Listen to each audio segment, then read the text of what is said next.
오늘은 반갑습니다. 주 안에서 평안을 전합니다. 오늘은 내면으로의 여행 마지막 세 번째 시간입니다. 지난번에는 우리의 내면 가운데 있는 여러 부분들 중에 부정적 자아상에 대해서, 특별히 부정적 자아상의 형성 요인에 대해서 나누었었습니다. 오늘 강의에 앞서 이전 강의를 조금 정리해 보기를 원하는데요. 우리의 내적으로 부정적 영향을 주는 부정적 자아상의 형성 요인의 가장 큰 부분을 차지하는 것은 엮이는 가정이라고 설명을 드렸었습니다. 인생을 통틀어 가장 오랜 시간을 보내는 가정, 그곳에서 긍정적인 영향을 받으면 좋겠지만 그러지 못한 여러 부정적인 부분으로 인하여 엮이는 가정이 부정적인 자아상의 원인이 됨을 말씀드렸었습니다.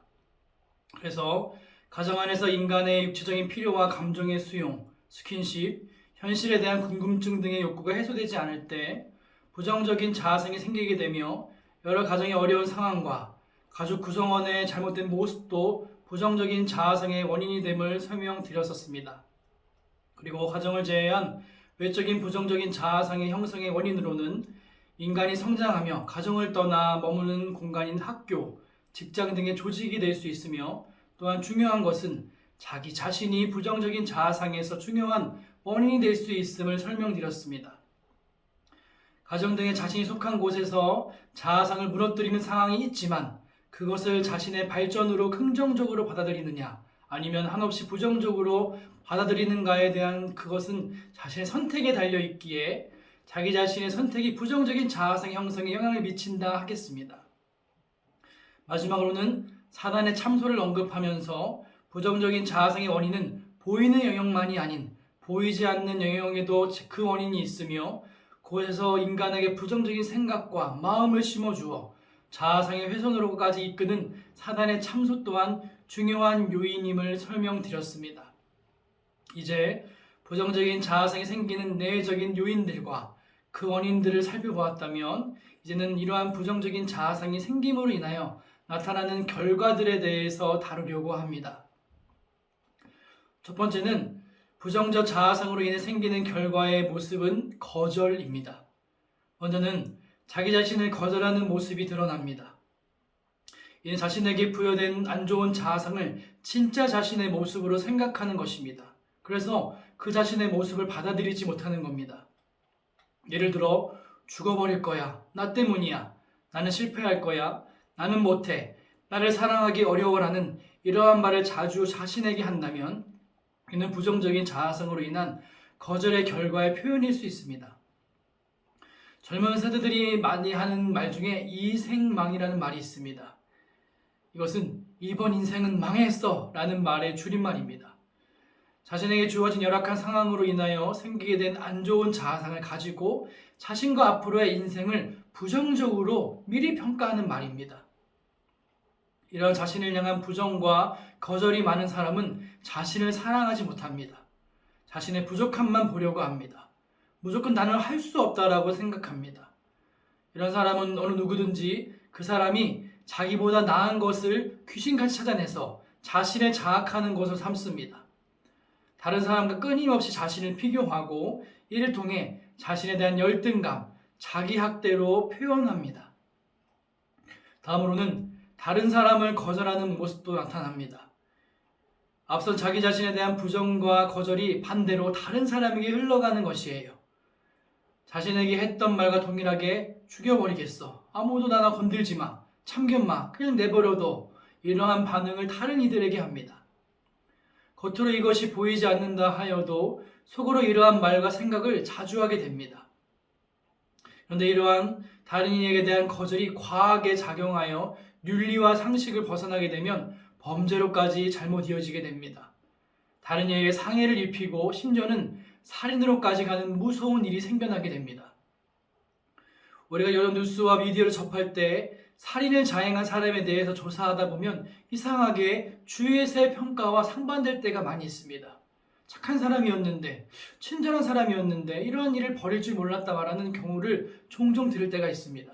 이는 겉으로는 드러나지 않지만 속에서 수많은 다른 이들에게 대한 분노와 살이가 가득함으로 인하여 나타나는 결과임을 저희는 알 수 있습니다.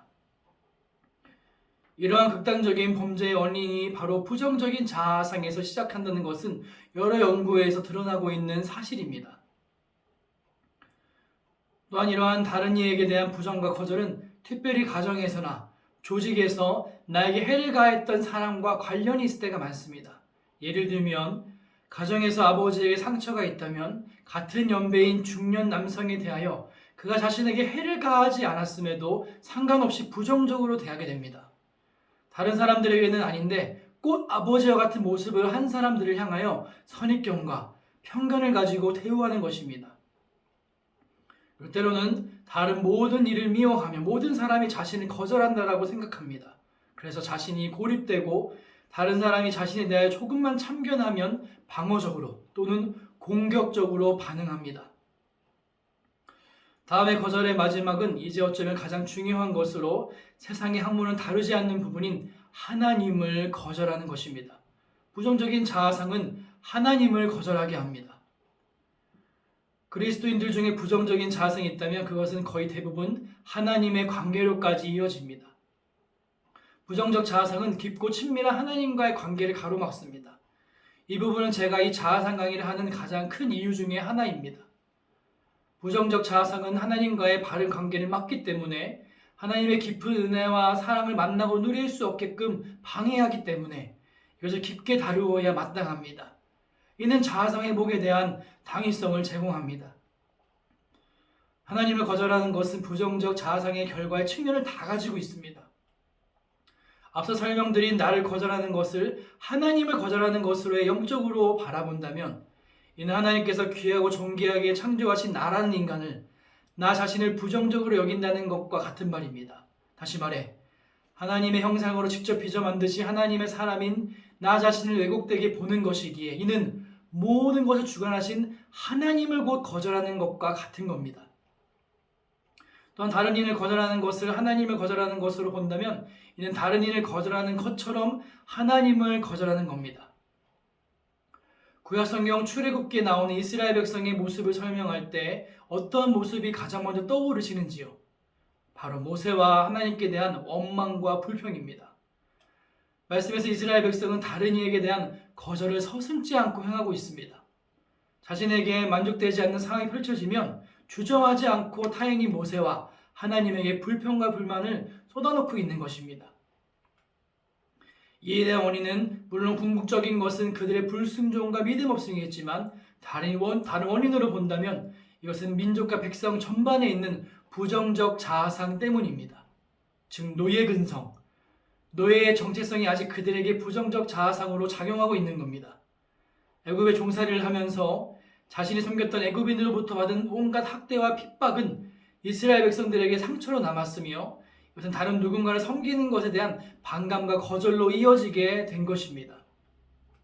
그러니 개인과 민족적으로 가지고 있는 이 부정적 자아상을 가지고 하나님을 섬기려고 하니 이러한 자아상의 왜곡과 어그러짐이 계속 작용해서 하나님과의 올바른 관계와 신뢰성을 쌓지 못하게 하는 것으로까지 이어진 것입니다. 우리에게 부정적인 자아상이 있다면 우리는 끊임없이 원망할 대상을 찾으며 이는 하나님께로까지 이어져서 원망하고 하나님을 불신할 수밖에 없습니다. 이는 인간을 향하여 존귀히 여기시고 있는 모습 그대로 사랑하신다는 하나님의 말씀을 믿지 못하게 합니다. 그리고 하나님의 온전하신 사랑을 받아들이지 못하게 되며 혹은 자신이 깊이 상처받은 상황과 비슷한 상황이 펼쳐지게 되면 하나님께 거절받았다고 지레짐작하며 하나님을 떠나게 됩니다. 이제 첫 번째 거절 다음으로 부정적 자아상으로 인해 생기는 결과의 모습 두 번째는 가면쓰기입니다. 이는 자신 안에 있는 부정적 자아상의 모습을 드러내지 않으려고 하는 그 모습에서 발현되는 결과물입니다. 예를 들어 내가 속옷에 얼룩이나 다른 오물이 묻어 있는데 많은 사람들 앞에 나갈 경우가 생긴다면 열의 아홉은 겉옷을 벗지 않을 겁니다. 아무리 덥다 해도 춥다 해도 절대 겉옷을 벗지 않을 거예요. 왜냐하면 속옷에 있는 얼룩이 다른 이들에게 보이면 수치스럽고 창피하기에 자연스럽게 자신을 보호하고자 이렇게 행동하는 겁니다. 이처럼 자신 안에 있는 부정적인 자아상의 모습이 크면 클수록 자신의 깊은 공허함이나 어둠이 크면 클수록 온전하고 깔끔한 모습으로 자신을 드러내려는 경향이 우리에게 있습니다. 이는 자신의 자아상에 해를 가한 이유에 맞게 그것이 외모라면 외모로, 가난이라면 성공과 출세 등으로 그렇게 한풀이를 하려고 합니다. 1946년 8월 19일 빌리라는 아이가 미국에서 태어납니다. 그가 태어나기 3달 전에 이미 그의 아버지는 비극적인 자동차 사고로 세상을 떠나게 됩니다. 빌리 어머니는 후에 한 남자와 재혼하는데 그 남자는 술거래였고 도박에 미쳐 있었으며 툭하면 가족들에게 폭력을 휘두른 데다가 사생활까지 문제 많은 사나이였습니다. 빌리가 초등학교 1학년이 되는 때에 의붓아버지가 어머니와 자신을 향해 총을 쏘는 것을 피해 달아나 경찰을 부른 적도 있었습니다. 그 외에도 빌리는 숱한 의붓아버지의 폭력의 위험에 시달리는 힘든 어린 시절을 보내야 했습니다. 빌리가 16살 되던 해에 참다 못한 어머니는 아버지와 그 의붓아버지와 이혼하게 됩니다. 이때부터 빌리는 자신이 마디로부터 또한 해야 할 것, 가정의 대들보 같은 역할을 해야 함을 알게 됩니다. 빌리는 자신의 불우한 가정 환경을 만회하기 위해서는 세상에 나가서 하는 모든 일, 학업이나 스포츠나 사회봉사 활동에서 탁월함을 인정받아야 한다고 생각합니다. 그래서 수면 위의 삶을 꾸미기 시작해요. 자신이 가족의 새 영웅이 되면 기억하기도 싫은 힘든 과거를 청산하고 일어설 수 있다고 믿었습니다. 그렇게 빌리는 탁월한 리더로 성장합니다. 보이스카우트가 되어서 워싱턴을 방문해 존 F 케네디 대통령과 악수하기도 했으며 웅변대에서 여러 번 우승도 했고 학교에서도 우등생 반열에 올랐습니다. 그는 그렇게 함으로써 걸핏하면 폭력을 휘두르던 술주정뱅이 의붓아버지로 인해 우울해진 집안의 이미지를 커버하려 했습니다. 속으로는 너무 힘들면서도 빌리와 그의 어머니는 결코 자신의 집안에 그런 문제가 있다는 것을 주위 사람들에게 드러내거나 또한 그것을 알리려고 하지 않고 인정하려 들지 않았습니다. 힘들수록 그들은 겉으로 더 도덕적으로 보이려 했고 교회도 열심히 다녔습니다. 약점을 잡히지 않으려 했었으며 외부에서 일을 최고로 처리함으로써 남에게 얕잡아 보이지 않으려고 했었습니다. 빌리 어머니는 우리 집안은 결코 이런 것을 해서는 안 되고 이런 것은 반드시 해야 한다라는 강한 자신들만의 가훈을 만들어 그것을 엄수하려 했습니다. 빌리는 늘 웃었고 좋은 매너와 화술로 어디에서건 사람들의 호감을 샀습니다. 그는 항상 모든 것이 잘 되어가고 있는 것처럼 자신만만한 모습을 보이려 했었습니다. 정직하게 자신이나 가족의 문제를 인정하고 감정을 투명하게 표현하는 것보다는 속으로 삭히고 속으로는 분노와 고통에 이글이글 끓으면서도 겉으로는 천사의 마스크를 쓰고 사는 이중적 삶에 점점 더 익숙해져 갔습니다. 그러나 그는 명석한 두뇌와 무서운 신념의 사람이었기 때문에 어려운 환경 속에서도 차곡차곡 자신의 꿈을 이루어 나갑니다. 조지타운 대학으로 진학하고 장학생을 뽑혀 옥스퍼드 대학에서 수학하게 되어지며 예일 대학의 법학대학원까지 나와 젊은 정치가의 길로 입문합니다. 이 빌리가 바로 1992년 46세의 젊은 나이로 미 합중국 42대 대통령으로 당선된 빌 클린턴입니다. 대통령이 되어 빌 클린턴은 그의 탁월한 능력을 인정받았지만 인격의 파탄으로 그의 대통령의 마지막은 비참하게 끝이 납니다. 자신의 학창시절 징병을 기피했던 사실, 대학생 시절에 마약을 했던 사실과 주지사 시절의 여성 편력 등 모든 문제에 대해서 그는 부인했고 거짓말했습니다. 불우했던 어린 시절이 그로 하여금 끊임없이 현실을 부정하고 거짓말을 하게 했고 잘못을 인정하고 책임을 지는 것보다는 계속 핑계를 대고 교묘한 말재주로 자신을 미화시키려 하는 그 이중적인 성격을 만들어갔으며 결국 자신의 비서였던 폴라 존스, 모니카 루인스키와의 성추문으로 전 세계의 웃음거리가 되고 맙니다. 앞서 이 예는 부정적 자아상으로 인한 가면쓰기 결과의 가장 전형을 보여주는 예입니다. 이러한 가면쓰기에 능한 사람은 자신의 속마음을 감추고 착한 사람으로 인정받으려 합니다.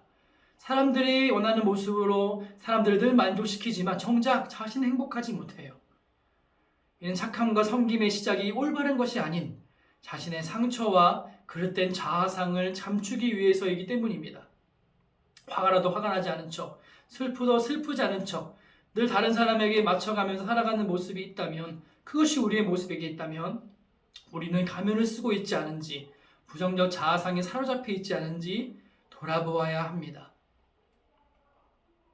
세 번째, 부정적 자아상으로 인해 생기는 결과의 모습은 그릇된 의존적 모습, 다른 말로는 중독입니다. 부정적 자아상을 가진 아이는 가정과 부모로부터 충족받아야 하는 것들을 체험받지 못하기에 채워지지 않는 정서와 여러 가지를 만족하기 위해서 중독에 빠집니다.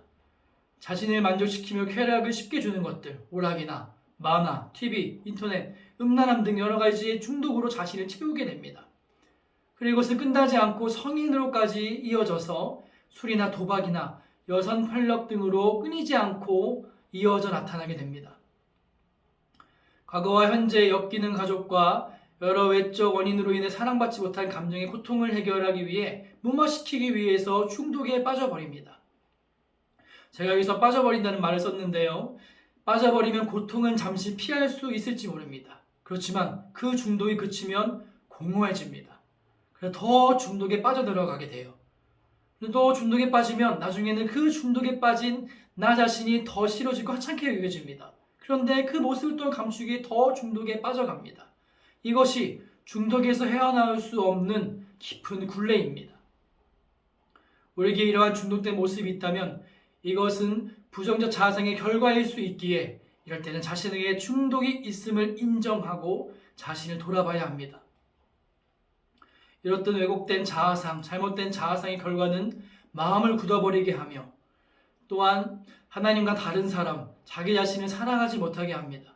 그리고 창세기 아담이 자신의 지은 죄로 인해 무화과 잎으로 자신의 부끄러움을 가렸듯이 자신의 모습을 괜찮은 척 가면으로 가리려고 합니다. 또한 중독과 범죄 등 여러 잘못된 모습으로 삶과 인생이 피폐해지는 결과를 낳게 됩니다.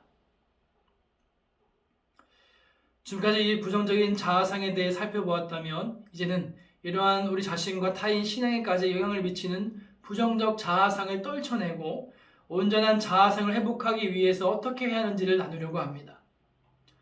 먼저 성경 말씀을 보시면 고린도후서 5장 17절에 누구든지 그리스도 안에 있으면 새로운 피조물이라 이전 것은 지나갔으니 보라 새 것이 되었도다라는 말씀이 있습니다. 제가 온전한 자아상 회복하기 위한 해결에 가장 먼저 성경 말씀을 언급한 것은 바로 자아상의 회복에 가장 필요한 것은 하나님이심을 나타내기 위해서입니다. 이제 앞으로 몇 가지의 답을 내놓겠지만 이것들보다 가장 중요한 것은 전제되어야 하는 것은 바로 하나님께서 우리 안에 있는 자아상을 다루셔야지만 온전한 회복이 있음을 먼저 말씀드리고 싶습니다. 저희 안에 아무리 부정적인 자아상이 크게 달아 있다 해도 또한 그 누구라 해도 그리스도 안에 있으면 새로운 피조물, 즉 새로워질 수 있습니다. 그리고 그것은 하나님으로 인해 지극히 가능하며 이는 부정이 계속되어지는 것이 아닌 그 부정이 이제는 과거가 되며 또한 온전함이 현재가 되는 역사가 있게 하는 겁니다. 이를 잘 나타내는 그림이 있습니다. 이 두 개의 그림을 보시면 먼저 왼쪽 그림은 이전의 부정적인 자아상에 사로잡힌 모습을 표현하는 것으로 이러한 사람의 내면에 있는 마음의 의자에는 나 자신이 앉아 있습니다.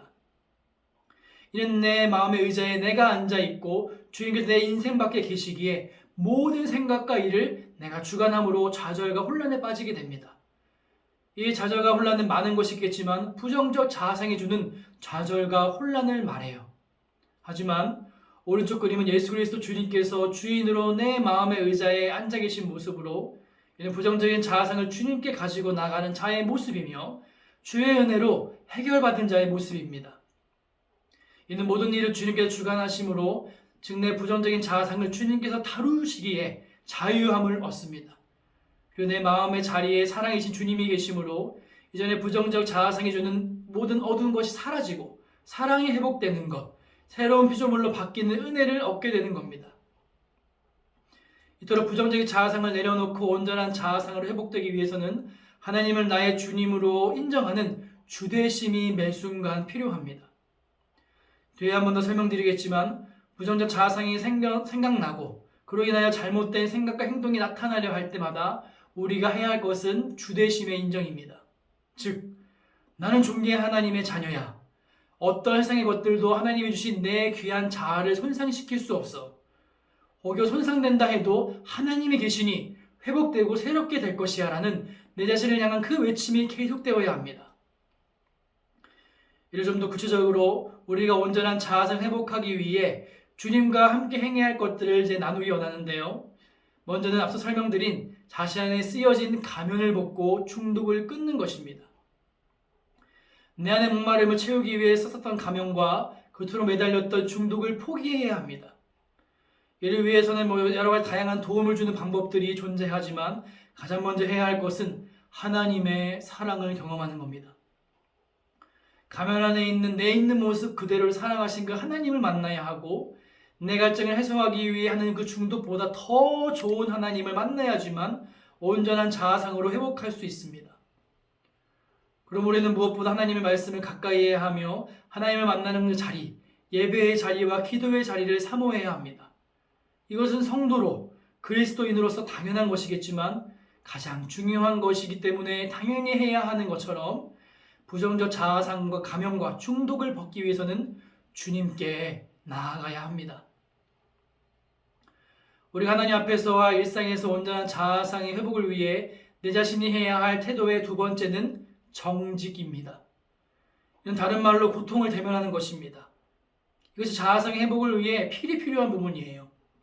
나에게 부정적 자아상을 준 상황과 사람을 생각하는 겁니다. 제가 강의 중간중간에 여러분의 삶과 부정적 자아상을 돌아보는 것에 대해 과제를 드린 것은 여러분의 자아상의 회복을 돕기 위한 그러한 과제였습니다. 자신의 고통을 직면하는 것이 회복의 첫걸음이기 때문입니다. 이전에도 설명드렸듯이 가장 쉽게 대면하는 방법은 글을 써보는 겁니다. 과거의 상황을 그저 생각하는 것과 직접 글로 쓰는 것은 너무 많이 다릅니다. 한번 써보십시오. 생각과 마음을 정리할 수 있고 나의 위치를 아는 것에 큰 도움이 될 겁니다. 혹은 믿을 수 있는 사람에게 고백해보는 겁니다. 그러면 그때의 상황이 떠오르면서 자신의 감정이 떠오를 것입니다. 분노, 수치심, 원망, 이러한 감정들이 떠오를 겁니다. 그리고 이런 마음이 있을 때에 이것을 가지고 하나님께 나아가야 합니다.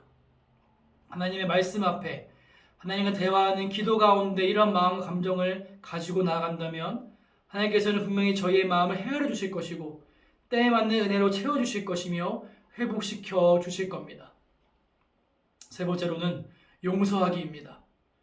온전한 자아상 회복을 위해 있는 그 방법들 중 핵심의 과정이 바로 용서하기입니다.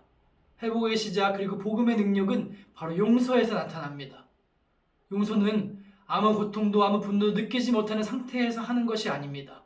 혹은 그냥 그 사람을 이해해주는 그냥 간단히 넘어가는 것 또한 아니에요. 용서는 깨어진 마음의 상태에서 하는 것이며 용서는 의지적으로 하는 것입니다. 그럴 때 놀라운 자유와 평강이 임합니다.